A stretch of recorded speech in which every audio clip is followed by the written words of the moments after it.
Hi hello tasty treats and travel tales by ദൃശ്യയുടെ പുതിയൊരു വീഡിയോയിലേക്ക് എല്ലാവർക്കും സ്വാഗതം.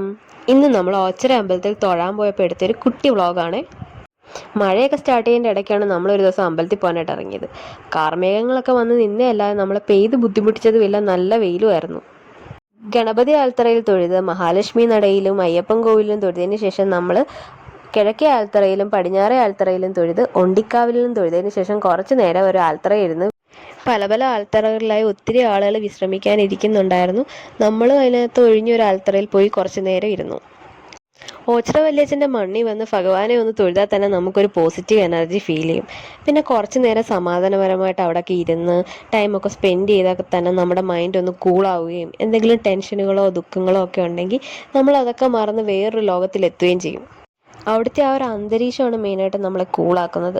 നിരവധി ആൽത്തറകളും ആ മരങ്ങൾ നൽകുന്ന തണുപ്പും എല്ലാം നമ്മളെ അവിടോട്ട് ആകർഷിക്കും. പ്രകൃതിയോട് ഇണങ്ങിയൊരിടം. അമ്പലമില്ലാതെ ആൽത്തറയിൽ വാഴുന്ന ഓങ്കാരമൂർത്തിയുടെ മണ്ണ്, ഓച്ചിറ വല്യച്ഛൻ്റെ മണ്ണ്, പരബ്രഹ്മത്തിൻ്റെ മണ്ണ്. അതുപോലെ തന്നെ ഏത് ജാതി മതസ്ഥർക്കും അനാഥരായവർക്കും ആലംബമില്ലാത്തവർക്കും എല്ലാം ആശ്രയമായൊരിടം. മനുഷ്യർക്ക് മാത്രമല്ല മൃഗങ്ങൾക്കും ആശ്രയം കൊടുക്കുന്ന ഒരിടമാണ്. നിരവധി ഭിക്ഷക്കാരെയും മറ്റും നമുക്കിവിടെ കാണാൻ സാധിക്കും. കൂടാതെ ഇവിടെ ആശ്രിതരായി കഴിയുന്ന ഒട്ടനവധി പേരുണ്ട്. അവർക്കായിട്ട് നിത്യവും അന്നദാനവും മറ്റുമുണ്ട്. ഞങ്ങൾ അയ്യപ്പൻ കോവിലിനടുത്തായിട്ടുള്ള ആൽത്തറയിൽ ടർക്കിയൊക്കെ വിരിച്ച് ദിയമോളെ ഇവിടെ കിടത്തിയിട്ടുണ്ട്. ആൾ ഈ ലോകത്തൊന്നുമല്ല, ആൽമരമൊക്കെ കണ്ട് വേറെ ഏതോ ലോകത്താണ്. മോളിവിടെ എന്തൊക്കെയോ ഗഹനമായ ആലോചനയിൽ കിടക്കുമായിരുന്നു. പിന്നെ ഞങ്ങൾ അന്നദാനം കഴിക്കാനായിട്ട് നിത്യ അന്നദാന മന്ദിരത്തിലേക്ക് പോയി. അവിടെ ചെന്ന് ഞങ്ങൾ കഞ്ഞിയും മുതിരയും കഴിച്ചു. വലിയൊരു ഹാളാണ്, ഒത്തിരി പേർക്ക് ഒരേ സമയം ഇരുന്ന് കഴിക്കാൻ പറ്റിയൊരു ഹാള്.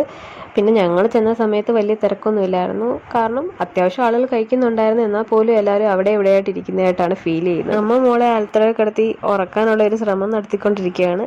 അതിനുശേഷം അനിയത്തിയും പപ്പയും കൂടെ കുഞ്ഞിനെയും കൊണ്ട് പോയി. പിന്നെ ഞാനും അമ്മയും കൂടെ ചെറുതായിട്ടൊരു ഷോപ്പിംഗ് ഒക്കെ നടത്തി ആവശ്യമുള്ള സാധനങ്ങളൊക്കെ വാങ്ങിച്ചു. പൊരിക്കട കയറി പൊരിയും 1-2 വറവ് ഐറ്റംസും വാങ്ങിയിട്ടുണ്ട്. ഇവിടെ വെറൈറ്റി ആയിട്ടുള്ള കുറേ ഐറ്റംസ് ഉണ്ടായിരുന്നു. അടുത്തായിട്ട് അമ്മ അവിടെ ഒരു ഫാൻസി കടയിൽ കയറിയിട്ടുണ്ട്. കാണുമ്പോൾ തോന്നും വലിയ ഷോപ്പിംഗ് ആണ്, പ്രത്യേകിച്ച് കാര്യമൊന്നുമില്ല. എന്തൊക്കെയോ ലൊട്ടിലൊടുക്ക് സാധനങ്ങളൊക്കെ വാങ്ങിക്കുവാണ്. ഞാൻ പ്രത്യേകിച്ചൊന്നും വാങ്ങിച്ചില്ല. അതൊക്കെ കഴിഞ്ഞ് ഞങ്ങൾ പതുക്കെ ചില്ല് ചെയ്ത് വീട്ടിലോട്ട് പൊയ്ക്കൊണ്ടിരിക്കുകയാണ്. അപ്പോൾ അടുത്ത വീഡിയോ കാണാം. Okay, by.